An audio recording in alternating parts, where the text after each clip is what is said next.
આપણે જે case સ્ટડીને deal કરી રહ્યા છીએ એ કેસ સ્ટડી 2023માં પૂછાયેલી યુપીએસસીની અંદર, જેમાં કેસ સ્ટડીનું કેન્દ્રબિંદુ એક એવો એક્ઝિક્યુટિવ અધિકારી છે જે બેંકમાં કામ કરે છે અને આ અધિકારીને એમના સહકર્મચારી એવું કહે છે કે 10 લાખ રૂપિયા જોઈએ છે પિતાની સારવાર કરવા માટે. તમારી પાસે કંઈ એવી સ્થિતિ હતી નહીં કે તમે મદદ કરી શકો, એટલે તમે એની સમસ્યા સમજતા હતા, મતલબ કે સમાનુભૂતિ એની સમજ ધરાવતા હતા, પરંતુ તમે સહાનુભૂતિ વ્યક્ત કરવા સિવાય બીજું કંઈ ઉકાળી શકો એમ હતા નહીં, એવું આ કહેવા માગે છે. પ્લસ એવું કહેવા માગે છે કે થોડા સમય પછી તમને ખબર પડે છે કે બેંક મેનેજરે એક ડેટ પડેલા નિષ્ક્રિય પડેલા એકાઉન્ટમાંથી પૈસા કાઢીને આપી દીધા છે અને હવે આ ઈમાનદારીથી એના હપ્તા ભરી રહી છે. હવે આ પ્રકારના હપ્તા ભરાઈ રહ્યા છે અને આ છુપી વાત હતી જ્યાંને ખબર નથી, એના સહકર્મચારી જ કહે છે. આ આધારે એમાં 3 પ્રકારના પ્રશ્ન પૂછવામાં આવ્યા. इसमें कौन से नैतिक मुद्दे शामिल है?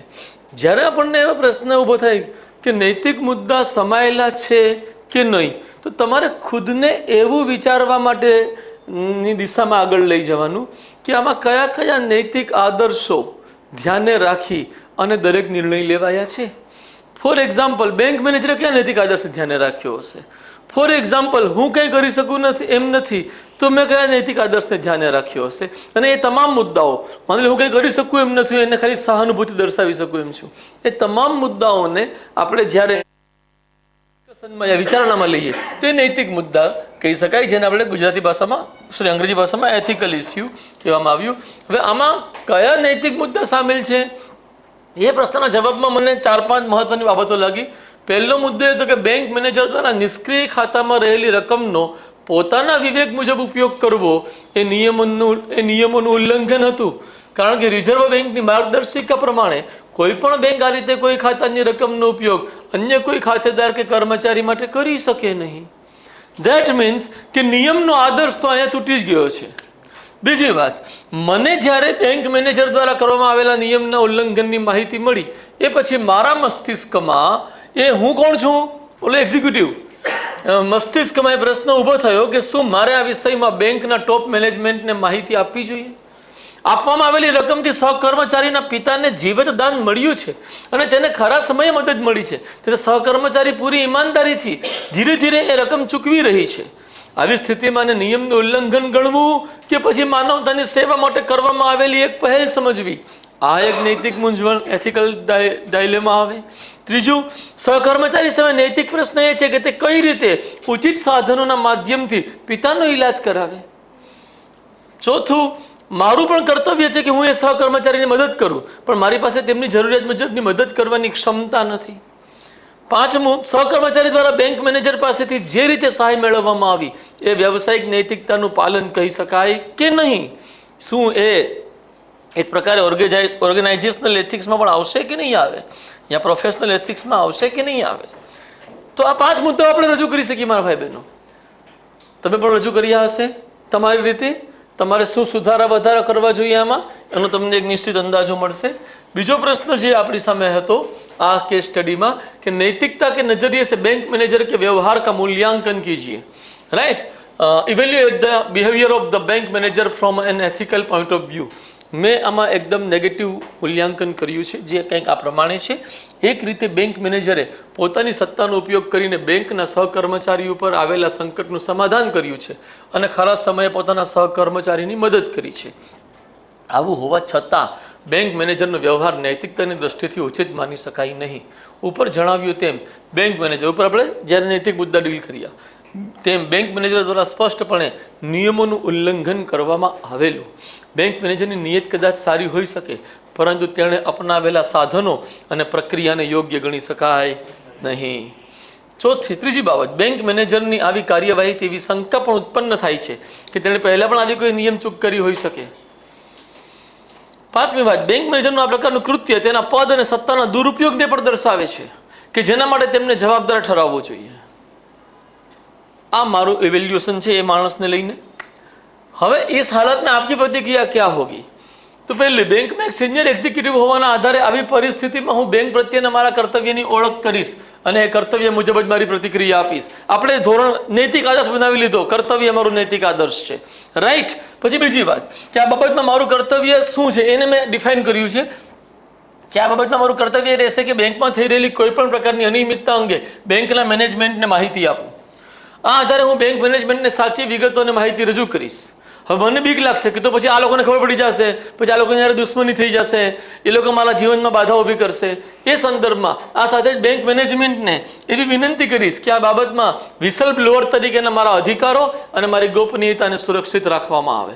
વિસલ બ્લોઅર એક કન્સેપ્ટ છે જે દર્શાવે છે કે કોઈ સંગઠનના કર્મચારી દ્વારા, સંગઠનના બહારના વ્યક્તિ દ્વારા સંગઠનમાં થઈ રહેલી અનિયમિતતા અથવા ભ્રષ્ટાચાર અંગે જ્યારે એ માહિતી આપે ટોપ મેનેજમેન્ટને, તો એવા વ્યક્તિને આપણે વિસલ બ્લોઅર કહીએ, રાઈટ. તો વિસલ બ્લોઅર તરીકેના મારા જે અધિકારો છે એમાં સુરક્ષિત રાખવામાં આવે એવી મારી વિનંતી રહેશે. ત્રીજી બાબત, આ કર્તવ્યના પાલનથી એવું બની શકે કે ભવિષ્યમાં ગોપનીયતા જળવાઈ નહીં અને બધી માહિતી બેંક મેનેજર તથા સહકર્મચારીને મળી જાય તથા તેઓ મારી સાથેના સંબંધો સમાપ્ત કરી દે અથવા મારા પ્રત્યે બદલાની ભાવનાથી કાર્ય કરે. આવી કશી પણ શક્યતાની સ્થિતિનો સામનો કરવો મારી ફરજ જ ગણાશે. કારણ કે મેં જ્યારે બેંકમાં નોકરી સ્વીકારી ત્યારથી મેં મારી વફાદારી બેંકને સમર્પિત કરી છે અને આ બેંક મેનેજર કે સહકર્મચારી મારી ફરજના પાલનમાં મારા વરિષ્ઠ કે સમાન સહયોગી છે કે જેની સાથેના સંબંધો બેંકના હિત, વફાદારી અને કર્તવ્યથી ઉપર હોઈ શકે નહીં. આ વફાદારીને સતત જાળવી રાખવી એ જ મારી સર્વોચ્ચ ફરજોમાંની એક છે. આવી નકારાત્મક શક્યતાઓ અંગે હું એવી ખાતરી ધરાવું છું કે બેંક મેનેજમેન્ટ ન્યાયપૂર્ણ અને નિષ્પક્ષ વર્તન કરશે, રાઈટ. થઈ શકે આ પ્રકારે. તમે આજે કંઈ લખ્યું એ બરાબર હતું કે પહેલાં જેવું અપરિપક્વ જ હતું? હે,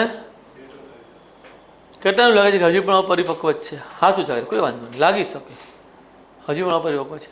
શું ખામી મહેસૂસ થાય છે?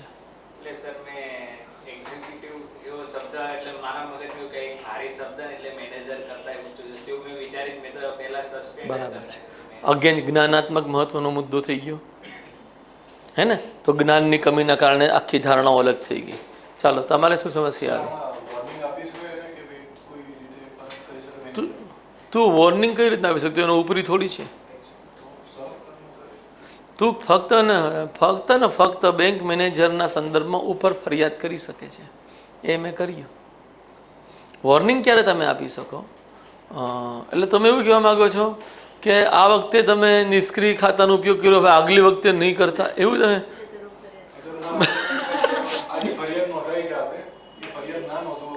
ફરિયાદ નથી નોંધવી આપણે. ધીસ ઇઝ નોટ ધ ફરિયાદ. અને શબ્દ આવો નહીં વાપરીએ આપણે. આપણું શું છે, આપણે માહિતી રજૂ કરશું કે આવી મને માહિતી મળી છે, તમે તપાસ કરો. અને આ સત્ય હોય તો એના માટે જે ટોપ મેનેજમેન્ટ નક્કી કરશે. નેશનલાઇઝ બેંક છે, રૂલ્સ એન્ડ રેગ્યુલેશન એમાં માયને રાખે છે. પ્રાઇવેટ બેંક નથી કે જ્યાં બધું જુગાડું કામ ચાલી શકે. હા,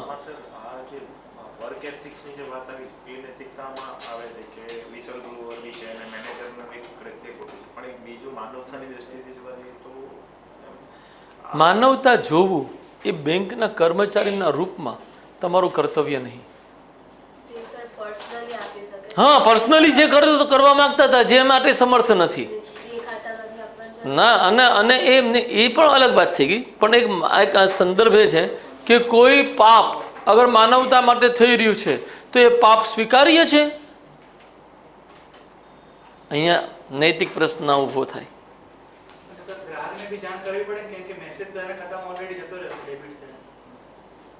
હા, એટલે એવું બની શકે ગ્રાહકને જાણ કરવી પડે, અથવા બની શકે બેટા આમાં કન્ડિશન કેવું હોય કે જેનું ખાતું એને ગુજરી ગયો હોય અને એના કોઈ વારસદાર હોય નહીં, એટલે પૈસા એમને એમ પડ્યા. આવા કંઈક 4-5 હજાર કરોડથી વધુ રકમ છે દેશના બેંક ખાતાઓમાં. અને ઓનલાઈન સેટિંગ પાડવામાં આવે છે કે જેના દ્વારા આ પૈસા કાઢ લેવામાં આવે. એટલે આરબીઆઈએ નિયમ બનાવ્યો છે કે કોઈ ખાતું અમુક હદ સુધીમાં ટ્રાન્ઝેક્શન ન થાય ને તો એ રકમ ઉપાડીને સીધી આરબીઆઈમાં જમા થઈ જાય છે.